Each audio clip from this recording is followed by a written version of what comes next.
I didn't have at that time, and I still don't really have nice, solid empirical research to show that the kinds of things that we do in the comprehensive law movement are going to fix these problems over here. We don't have that nice empirical study that says this is going to improve lawyer distress and improve, clients, how they feel about their lawyers. But it seems to make sense if you look at the kinds of things that seem to be de-emphasized in law school, the kinds of the things that are not present so much in the lawyer population in terms of traits and personality attributes and values and concerns that are at the forefront. So until Professor Larry Krieger's work came out that he did with Ken Sheldon, that showed that we knew that distress developed in the first year of law school. We knew that there was this, what I call a ski slope graph, that people come to law school with pretty much normal levels of distress, that there are levels of about 10% of the pre-law students experience depression at a rate that is clinically significant.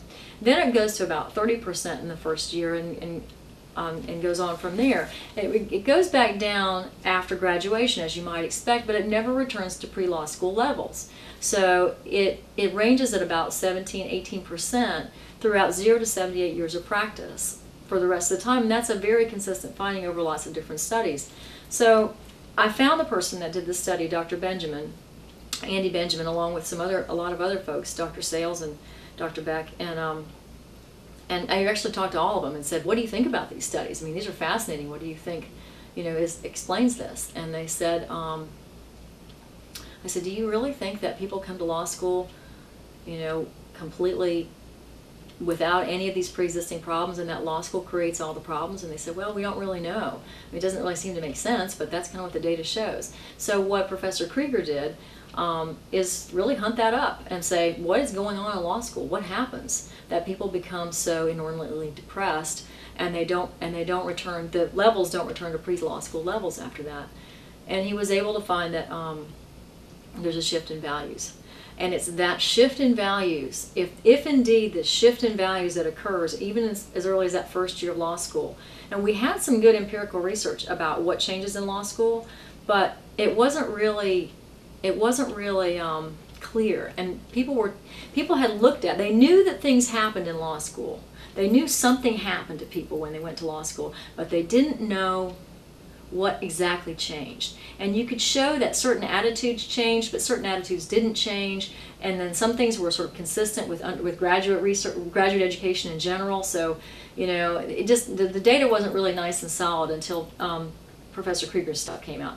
And when his studies came out, you could just see that the shift in values from intrinsic values to extrinsic values was connected, was linked empirically to this development of distress or this lowered sense of well-being that happened in law school. Well, if that's the case, if that's true for practicing lawyers, then what that means is that our practicing lawyers that are distressed may be focused on extrinsic rewards and may have lost their intrinsic values. So then the link for me was, if their intrinsic values are things like community, relationships, preserving relationships, interpersonal harmony, making people have emotional well-being that's better, preserving families, having a positive difference in the world that has anything to do with those kinds of values. If those are their intrinsic values, then the comprehensive law movement gives them every opportunity to practice law in a way that elevates those values to the forefront. Whereas traditional law tends to put those values on the back burner and say, those are things that aren't necessarily going to be very helpful to figuring out what are the facts, what's the analysis, what's the proper outcome, what's the strategy for us to get what the client needs here. So to me, that made perfect. That's where the link all came together.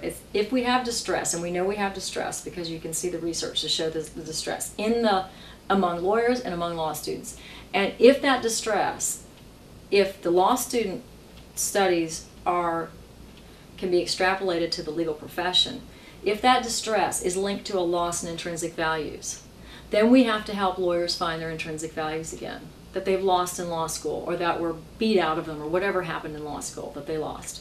So to the extent that lawyers' intrinsic values are the values that are at the bedrock of the vectors of the comprehensive law movement, now we have a way to practice law that we can offer to people that have those values and say, you can practice law in a way that takes those values and makes them assets, not liabilities. And then perhaps they can find the practice of law fulfilling and satisfying, and maybe that distress will disappear.